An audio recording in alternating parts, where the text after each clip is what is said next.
And it's an early start today for nearly 1 million students heading back to class in New York City. For the first time in 2 years, COVID not the main focus, still in the headlines, but not the main focus as much as safety and school security. Joining us this morning live from PS 161 in the Bronx is Schools Chancellor David Banks. So good to see you here, Chancellor, on such a big morning for you, right?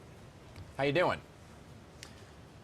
It is a big morning. Thank you so much, and good morning to you as well. It's my first day of school as Schools Chancellor, so love it. I'm feeling the same level of anxiety that a lot of our kids have felt. Well, I'm sure, right? There's so much anxiety, so much excitement as well. And I do want to celebrate everything that's happening, but I do want to talk about also some serious things that are happening at the same time. Just hours after you announced the new school safety initiative yesterday, a teenager, Chancellor, shot and killed across the street from Westinghouse High School in Brooklyn.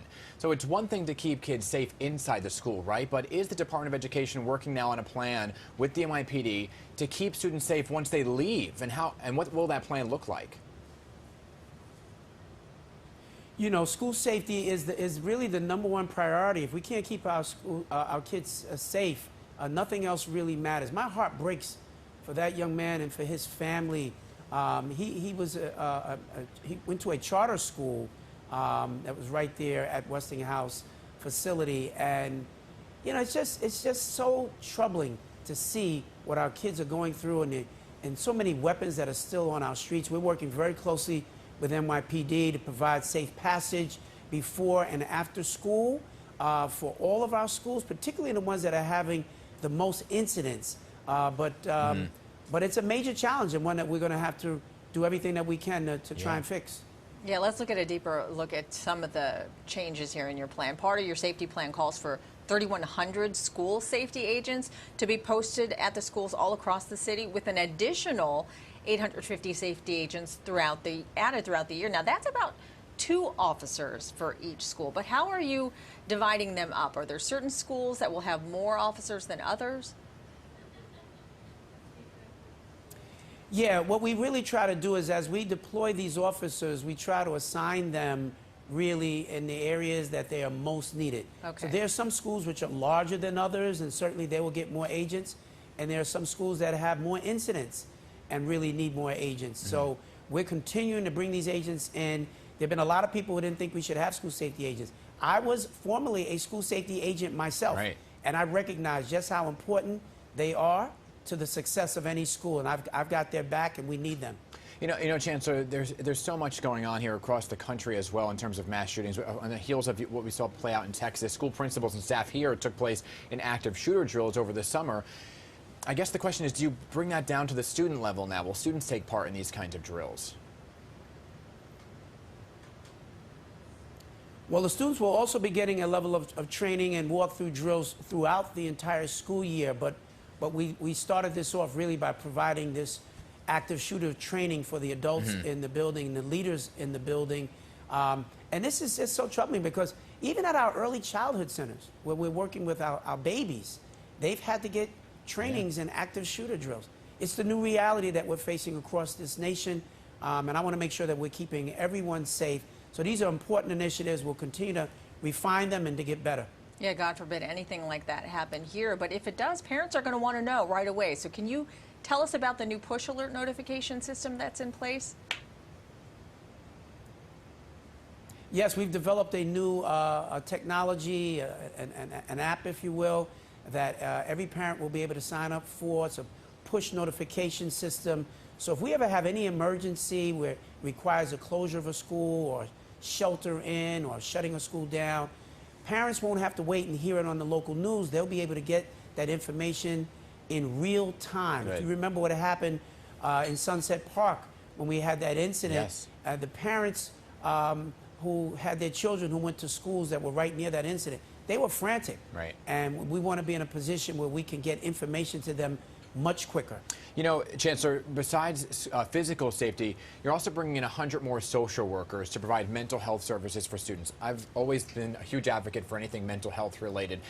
But when you look at the numbers, right, 100 compared to the amount of students you have within the entire system, is it enough? You know, what else is the DOE doing to really enhance mental health services that's really needed coming out of a pandemic? So many kids going back into the classroom. Well, there are a number of things that we're doing. First of all, we have a whole host of mental health clinics in various schools across the city. Every school has funding for social workers in their schools. The announcement we made was about additional personnel that were actually going to be available to many of the schools around the city as well. So we're continuing to enhance what we're doing. But I will tell you, above and beyond all of that, the most important thing that will help with the mental health of any child is the relationship between their teacher and the child. That's why I believe so deeply in the teachers and what they're doing. You know, coming back to school is not just about the academics. Right. It's about that teacher and the adults in the building who provide that smile and that level of support for a child that makes all the difference in their lives. But of course, you're going to have funding for all of that support, right? We need to ask you then about the ongoing fight over school budget cuts. The City Council passed a resolution yesterday reversing that $215 million budget cut. So will that money be restored soon? When is that going to happen? Well, it's interesting. I get asked that question a lot. I don't establish the budget for the New York City public schools. I'm given a budget from the City Council and the mayor when they established the citywide budget. They agreed on a budget. I was given my budget. I have to work with the budget that I'm given, not the one that I wish that I had. And so it's a question that's really interesting. It's really one that should be directed to the City Council. They agreed to a budget with the mayor. At the end of the day, we have a $38 billion budget. The $200+ million is a very small percentage. And we have more resources that will continue to go to the schools even throughout the year. As we're dealing with the asylum seekers who are coming into our schools. We're placing them in many of our schools. As the schools get more students, they will get more budget. And so, so you've not seen the end of the resources that are coming to our schools. Yeah, real quick, do you have enough teachers this year? We talk about teacher shortage. Are there enough? Yeah, we got enough teachers. There's a small shortage of teachers. We always have some challenges in science and special education and even bilingual teachers. But our numbers are basically on par with what they were even before the pandemic. So there's a national teacher shortage. But in New York City, we do pretty well. And one of the things I'm really excited about is that we've got a whole number of teachers, bilingual teachers, who are coming to us from the Dominican Republic and to serve as bilingual teachers. And they're going to help us even with the students who are coming in as asylum seekers who speak Spanish. We'll be making a larger announcement about that in the coming days. But it's really an out-of-the-box, innovative approach that was brought to us, quite frankly, by the Dominican teachers across that's New York great. City. And I want to give them a huge shout out, the group Adasa. They came up with this idea and they forged this partnership. We'll be making a formal announcement about it in the coming days. Well, it's a wonderful, wonderful new development. Good luck to you on your first day of school as school's chancellor. Chancellor Banks, thanks so much for being with us this morning.